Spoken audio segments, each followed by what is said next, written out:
ঐতিহাসিক দিন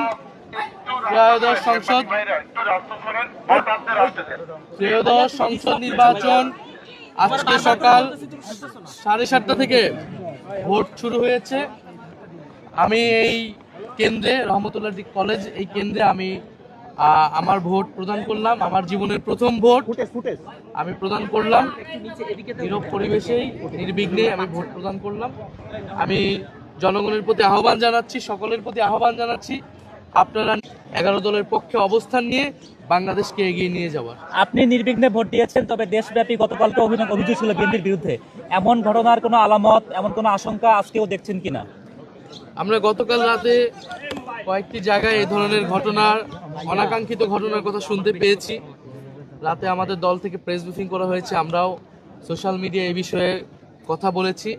আমাদের বিভিন্ন প্রার্থীর সমর্থক তাদের উপরে হামলা করা হয়েছে। কুড়িগ্রামে আপনারা দেখেছেন আতিক মুজাহিদ, নোয়াখালীতে হান্নান দেব, অনেকগুলো জায়গায় আমাদের যে ক্যাম্প বসেছে ভোট কেন্দ্র সংলগ্ন, সেই ক্যাম্পে কিন্তু হামলা হয়েছে, বন্ধ করে দেওয়া হয়েছে। ফলে এই প্রতিকূলতাগুলো কিন্তু এসেছে। আমরা এই প্রতিকূলতাকে বেশি ফোকাস করছি না, আমরা ভোটে আসার জন্য আহ্বান করতেছি। কারণ আমরা চাই না এই ভোটের দিন কোনো ধরনের অনাকাঙ্ক্ষিত ঘটনা ঘটুক।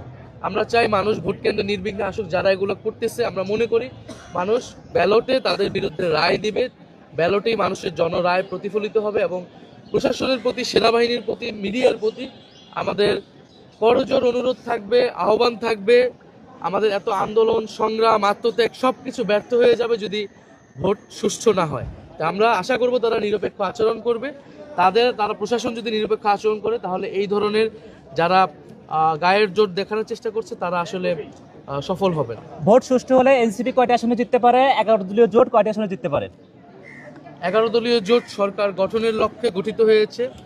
আমরা মনে করছি আমরা সরকার গঠনের দ্বার প্রান্তে রয়েছি। ফলে সেই লক্ষ্য, সেই আত্মবিশ্বাস নিয়ে আমরা কাজ করছি। ইনশাআল্লাহ যদি ভোট সুষ্ঠু হয়, জনগণ নির্বিঘ্নে ভোট দিতে আসে, ব্যাপকভাবে উপস্থিতি নিশ্চিত করাটাই আমাদের এই মুহূর্তে প্রধান লক্ষ্য। সাধারণ মানুষ যাতে ব্যাপকভাবে ভোট কেন্দ্রে উপস্থিতি দেয় এবং আমরা ভোট কেন্দ্র পাহারা দিব। ফলাফল না নেওয়া পর্যন্ত আমরা ভোট কেন্দ্রের সামনে থাকবো, মাঠে থাকবো। সবাইকে আহ্বান জানাচ্ছি। এখন পর্যন্ত যে পরিস্থিতি, তাতে নির্বাচনের ফলাফল যাই হোক, আপনার সেটি গ্রহণ করতে কোনো সমস্যা হবে কিনা? অবশ্যই আমরা জনরায়কে মেনে নিব। নির্বাচন সুষ্ঠু হলে, আমি গতকাল রাতেও বলেছি, এখানে নির্বাচন সুষ্ঠু হওয়ার অনেক